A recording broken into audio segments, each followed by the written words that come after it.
Hey, what's up? Hello, everyone. Welcome to Fantasy Filmball, the show where we turn movies into sports and sports into something we don't talk about here.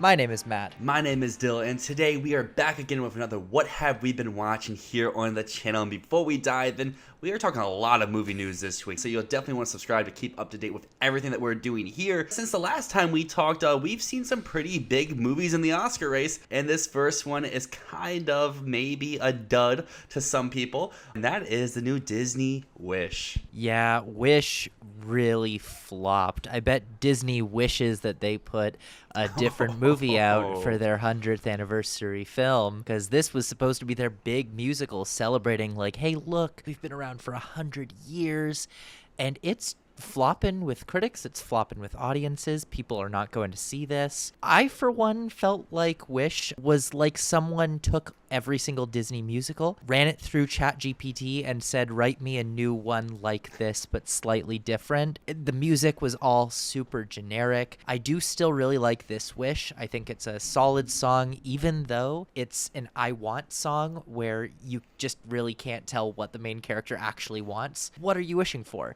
You keep saying, so I make this wish, but what are you wishing for? You never say what you want.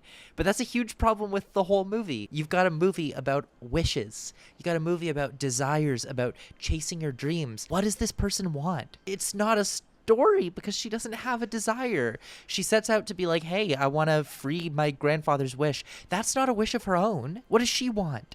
What does she want? Dylan, what does she want? Well, she wanted me to like this movie because I am alone. I enjoyed Wish, and I thought this was pretty good. It had beautiful animation, catchy songs, Really? and a heartwarming story. I mean, I think there's nothing not to love with Disney's newest animation offering, and I'll go as far to say this is their best output in a long time. We're talking about the Walt Disney Animation Studio, and I would have loved to have a little bit more development with some of the characters, but I really appreciate how quick, fast-paced, and gripping this story was and what we got. I liked Asha. I liked the little goat guy. Magnifico, I think, is the best villain that we've had in a long time if we're talking about a Disney animated movie. I ate Wish up, and people I saw it with really liked it too, so we're kind of in our own little island. I am shook, Dylan. You've got me shook on this one. Hey, what? That's what we're all about. The best in years? What? You know what? I mean, I'm going to pull up a list. I'm going to give us as far back as we can go if we're talking about Walt Disney Animation Studios, because this is better than Strange World. This is better than Encanto. This is better than Raya and the Last Dragon. I think Encanto is the worst output they put out this decade. Really? I like this more than Frozen 2, more than Ralph Breaks the Internet. So we got to go all the way back to 2016 to Moana, which is my favorite. This new era of the Walt Disney Animation Studio. So yeah, Wish is pretty high up there for me. That's a pretty trash list that you just said. But even though I don't really love Encanto, it's not better than Encanto. I don't like Raya and the Last Dragon at all. I would still say Raya is better than this. At least it's trying to do something new. Ralph Breaks the Internet, I would say this is way worse than that. But yeah, I mean, Disney Animation Studios has not made a good movie since Moana. Not a super high bar. I don't want to stand for this hate. I think Raya gets too much hate. Raya is just a fun movie. Encanto, I'm an Encanto hater. I will admit that. Strange World, I liked a lot too. And Wish, I really liked. Like, yeah, maybe it's not doing all that's new, but not every Disney animated movie needs to be this trend breaker, this stat breaker, like we talk about with Pixar. Not every Pixar movie needs to be a 10 out of 10. If it's fun, if it's engaging, if it's entertaining, if it has great songs, because I think almost every song in this is better than almost every song in Encanto. We don't talk about Bruno. With the exception of that, I will take all the songs here over all the Encanto songs. I felt like every song in this was so generic. Again, I go back to like AI. It feels like they write me a villain song about someone who thinks song. It's good. No, this is the thanks I get. Hey, it's Chris Pine. I like Chris Pine. The villain had no motivation. Also, I thought the animation looked pretty trash, pretty garbo. It was a cool experiment. I'm glad that they tried something new, but I hope that they never try it again. Let's leave this one behind. Forget about it. Wish didn't happen. You know what? If we're gonna forget about stuff, let's forget our discrepancies here with Wish, and let's move on 5 to out of another 10. movie that I'm sure we'll agree on. 8 out of 10. That I'm sure that we'll agree on, and that is Ridley Scott's newest magnum opus, Napoleon. Dylan, my boy. What has happened to me this year? I'm normally just a bastion of positivity. Look at my letterbox. always higher than Everything's at me. the top. What the hell is happening to me this year? I hated Napoleon, but you know what? I'm out of the goodness of my heart, I'm going to let you talk about it first because you really loved it. So then I'll come along and rain on your parade afterwards. How does that sound? It sounds great. I should preface by saying House of Gucci, great movie. But What? Napoleon, all right, Bro. all right. Napoleon fucks metaphorically and literally. Joaquin Phoenix masterfully portrays this little horny douche, and I'm so happy to see Ridley Scott gets a blank check to create these massive historical epics. The production design, costumes, sound, visual aspects of this film are some of my favorites of the year. And you know, Napoleon definitely has some of the most hilarious sex sequences of the whole year entirely. Put this up, this is above Oppenheimer. This is above Beau is Afraid, another Joaquin Phoenix performance in terms of just what we got with it. House of Gucci, I would put this above that too in terms of sex sequences. I grew up a mega fan of the Napoleonic Wars. I was a little nerd for it, so I was always going to love this movie. It was just how much would I love this? And I was thoroughly engaged, entertained, and swept away by Napoleon. So I think that's something this little man can hang his hat very high on. I mean, you got me there. The sex scenes in this are ridiculous. They made me so uncomfortable. Maybe that was the goal, but goddamn. I did not enjoy watching Joaquin Phoenix get dommed by cucked and dommed by Vanessa Kirby. Holy shit. No, okay, I, on the other hand, did not like Napoleon. I have not liked a Ridley Scott movie since The Martian, I want to say. Not even Last Duel? I thought it was fine. You know, I'd give it like a light 7 out of 10, which is still good. You know, it was a fine movie, but it was not one that I could ever see myself going back to. I actively disliked House of Gucci. Ridley Scott has always been one of the most inconsistent filmmakers ever. When he hits, and he did not hit here. This movie looked really nice. That's something Ridley Scott always gets right. The visuals are stunning, but this was all plot and no story. There was no character growth. Napoleon didn't have any concrete goals. There was no arc for the character. We move from one scene of him being like, yeah, I want to conquer this place, and then he does it, and then he does another thing, and then he marries Josephine, and then it was like a Wikipedia bullet point synopsis of Napoleon's conquests, while we don't really learn anything about him or about why. There was no reason we're watching these events. They were just a highlight reel of the biggest events in his life. Similarly to how like Bohemian Rhapsody was like, we did this concert and then we put out this record and then we did this.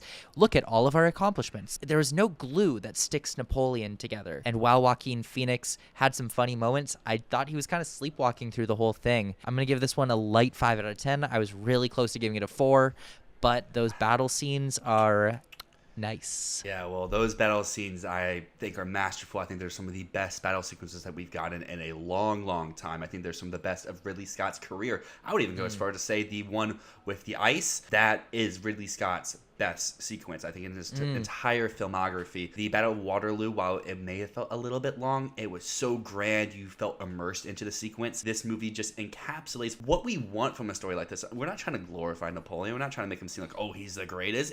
It's really taking this like biopic formula and flipping on its head. It's showing like, no, this person's a loser. Here's how they were a loser. And it just goes in sequence after sequence. I'm talking about getting downed by Josephine, or he goes out into battles and this happens, or his little arrogance gets in the way, like in Moscow. Like I said, I'm coming in with a lot of bias to this movie, but I ate it all up. And yeah, it's not historically accurate, but like Ridley Scott says, go get a life. That's not why you come to watch a movie for historical accuracy. You're coming to be entertained. And like they say in Gladiator, are you not entertained? And I sure was. No, I can appreciate that they made him a fucking loser. I can definitely appreciate that. Even though we saw that he was a loser, I didn't feel like we saw any hopes, any dreams beyond the sequence of events that we already know of, like, yeah, he did these battles, he won these, he lost these, and then he died. To me, it didn't go much deeper than that, other than just spinning it a little bit differently so that he wasn't like a grand general, but he was just Joaquin Phoenix with mommy issues. Well, you know what? Like I said, the Beau is Afraid comparisons works here as well. But what I get from your takeaway from Napoleon is just you have a boat and you took personal offense that he called you out in the movie.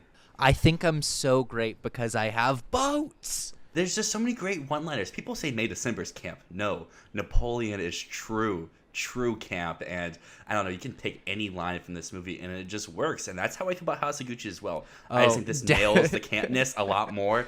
House of Gucci was like bad camp. This is good camp to me, at least. Like making animal noises to Josephine. Is it him throwing food at the kids? Is it him sleeping during a big meet with one of the other generals? I don't know. Just everything just worked for me. I get why people don't like this movie, but I very much like this. My favorite line was, "Destiny led me to this lamb chop." You know what? This week, I get to do a speed run. There's a lot of stuff that we got to watch this week, but that's where our correlation of movies ended. And Spin the Dial, the one I'll start off with is probably the one I like the least, most surprisingly, and that is The Notebook. Who would have guessed I wouldn't like The Notebook, but of all movies that I watched this week, The Notebook was my least favorite at a measly 5 out of 10. Wow, yeah, I'm gonna be honest with you, Dylan. I also don't like The Notebook. It's vastly overrated. What do I even say about this movie? Because overall, I was just let down. Like, obviously, Gosling, McAdams, they have great charisma. You can feel their romantic connection.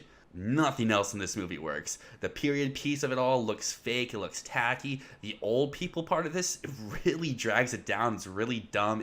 You can see it from a mile away. And then the ending of this movie just kills any momentum that you were sort of building between. And when you have a Kino Man in your movie, you gotta use him. And I don't know what they were doing not using James Marsden. He just shows up, smiles, and they let him go on his way. You have to let him embrace his true self. Yeah, Notebook, 5 out of 10. Speaking of a movie I heard people rave about, but I was let down by it, to one that a lot of people kind of shat on, and I didn't think was that bad, but I also didn't think it was great, was Next Goal Wins, Taika Waititi's newest movie. Taika and me, we have a love-hate relationship. Jojo Rabbit, 2 thumbs up. Thor Ragnarok, 1 thumb up. Thor Love and Thunder, 2 thumbs down. So Next Goal Wins is kind of like a half thumb. Some moments in this movie really, really work. I think the stuff with the team does work. The stuff with some of the individual players, the ones that they focus a little bit more on, you feel engaged to their stories. Everything else in this movie does not work at all. The stuff with Fassbender and his family, Will Arnett, I know he was added late because our great friend Armie Hammer, he missed out on Bones and all, and it obviously got taken out of Next Goal Wins as well. I don't see how Armie Hammer even plays that character. I'm guessing they just rewrote the part entirely. I love Will Arnett. Don't know what he was doing in this movie. Basically, everything with the white guys, didn't really like. Stuff with the soccer team, did like. The soccer team is the best part of the movie, but everything else is just like so bland, so forgettable. I have forgotten most things about this movie. I'm gonna be completely honest with you. Did you forget about Taika Waititi's amazing introduction to the movie where he talks directly to the camera? What was the point of that? Because he really never shows up again. Well, he shows up in like the church scenes, but I'm assuming he's a different person. I don't know. I went to see this movie with my mom. She saw the trailer. She's like, "This looks fun." She had a blast. I'm glad she did. Me, hey, that's good. Light 6 out of 10. Now we go from a light 6 out of 10 to a strong 6 out of 10, because last week I told y'all these festive horror movies, I don't know what I want. I want them to be camp. I don't want them to be camp. I kind of change in between each of them, and Thanksgiving nails it in some parts, kind of like Next Goal Wins. When it commits, it's working well. I wanted Thanksgiving to be extra dumb fun. The Kino Addison Rae performance, and well, it wasn't really that. It still wasn't dumb enough to have fun with, but there are gory kills, funny jokes, meme moments. Made this a good enough watch. We need more Addison Rae content. I'm glad she got her start here at Thanksgiving. Let's see where she goes from here. All right, it's time for my speed run. I'm going to start off this week with Entranced Earth. This is a film from 1967. It is a Brazilian movie. I had no expectations going into this, but Entranced Earth blew me the hell away. This is an angry political film. It follows a journalist who becomes very close friends with 2 political leaders, one of them being a kind of alt-right figure and the other one being a populist, and both of them are equally corrupt. And it's sort of this scream of a film. It indicts corruption so fiercely, and it does so in a way that feels honestly on the scope of The Godfather. And the other thing here, it feels like it's made by Terrence Malick in his like Knight of Cups era. It's got this really cool floaty camera that kind of captures everything. This is a strong 10 out of 10. This goes right up into my top 100 films of all time. Then I watched Army of Shadows. This is an old Jean-Pierre Melville war film. It's aesthetically stunning, and it follows some prisoners of war in France as they fight a rebellion against the Nazis. This has one of my favorite favorite posters of all time. You see this poster on Letterboxd and you go, ooh, I gotta see that. That looks cool. And it is cool. That said, I did feel at times like the narrative was missing a little bit of cohesion. I didn't feel the characters as much as I wanted to at the start of it. But yeah, this was still a very strong film overall. I'm going to give this one a strong 8 out of 10. Definitely going to go back and revisit this one a few years down the road and see if maybe I connect. Maybe I was missing something the first time, but I really liked it on a first watch anyways. Then I watched Charulata. This film's directed by Satyajit Ray. It is another Bengali film. I watched one last week, The Music Room, and I'm watching 3 more this week. This was my favorite as well. It's a story about the lonely wife of a newspaper editor. She wants to be a writer. She wants to do all these things with her life, but she feels like she's trapped at home. She feels like she can't do anything, and she feels like her husband is more married to his work than he is to her. And it's a love story. She falls in love with his cousin that he starts to bring around to the house. It's a beautiful, beautiful film. It's heart-wrenching. This is probably a better romance than The Notebook, I'm going to be honest. So good. This one gets a 10 out of 10 from me. Then I watched Aparajito. This is another Indian film from Satyajit Ray. It is the second film in the Apu trilogy after Pather Panchali, which I loved. And this one was a step down from that film, in my opinion.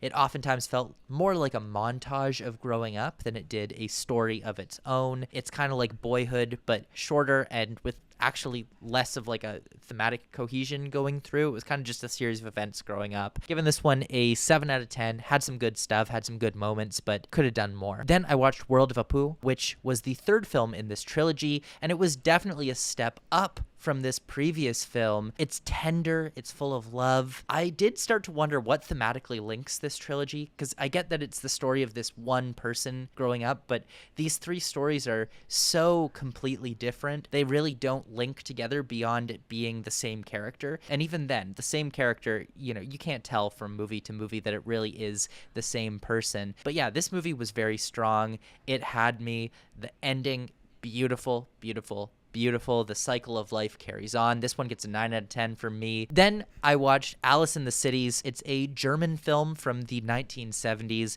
about a journalist that meets a mom and her daughter in an airport, and suddenly the mom kind of just vanishes, and now he's looking after this 8-year-old girl, and he's like, I can't take care of an 8-year-old girl. I need to get her to her grandma. It's basically Come On, Come On. The same type of thing, that same sort of bonding between a child and a journalist. Apparently Mike Mills based a lot of Come On, Come On off of this movie, which I can tell. But that said, Come On, Come On had a great sense of that melancholy Mike Mills humor that I love so much. And this does not. It's just a Wim Wenders film that kind of plodded along. It was kind of just there, and then it ended. It was good, not great. Strong 6 out of 10 for this one. I hope Perfect Days hits me more. And then I watched another Wim Wenders film, Wrong Turn, which I did not care for at all. It's the second film in a trilogy of films that starts with Alice in the Cities. This didn't connect with me whatsoever. I found it to be incredibly boring, a little bit gross. There was some stuff with a character who was 14 in this movie that was a little bit sexualized, and it really was gross. This one gets a light 5 out of 10, almost a 4 out of 10. Was not a fan of this. And I am currently halfway through another Wim Wenders film, Kings of the Road, which I haven't finished yet, so I can't talk much about, but it is a banger so far. Sadly, I don't think you're going to be seeing Perfect Days in the next week, but what will you be seeing? I won't. I am going to be getting into some 2023 catch-up. I really want to finish off some of those films that I haven't gotten around to that I've really wanted to see. Stuff like How to Blow Up a Pipeline, A Fure, You Hurt My Feelings. So hopefully I'll get into some of that. I don't know exactly what I'm going to be watching, but I also really want to see Saltburn when I get back to Toronto. And I'd love to see May December too. I wish I could see May December this week, but I have some other things to watch, including a second viewing of The Color Purple. I am super pumped for that. And I think the thing that I'm most excited for, I would say behind Napoleon and maybe behind Oppenheimer, this would be one of my most anticipated movies of the year if I knew about it at the beginning of the year, and that is going to be the Renaissance tour film, the best tour film that we're going to get in all of 2023. No questions about it, and I am pumped. Seeing it in Dolby IMAX. I agree with you. Renaissance is going to be better than Eras. Glad you agree. Say that online. You may walk away with no head. But yeah, everyone out there, if you agree, let us know down below. Definitely you want to tune back in next week because we're going to have a bunch of films and just great stuff all around. Let us know what you've been watching. And as always, thank you so much for watching. My name is Matt. My name is Dyl, and this is Fantasy Filmball.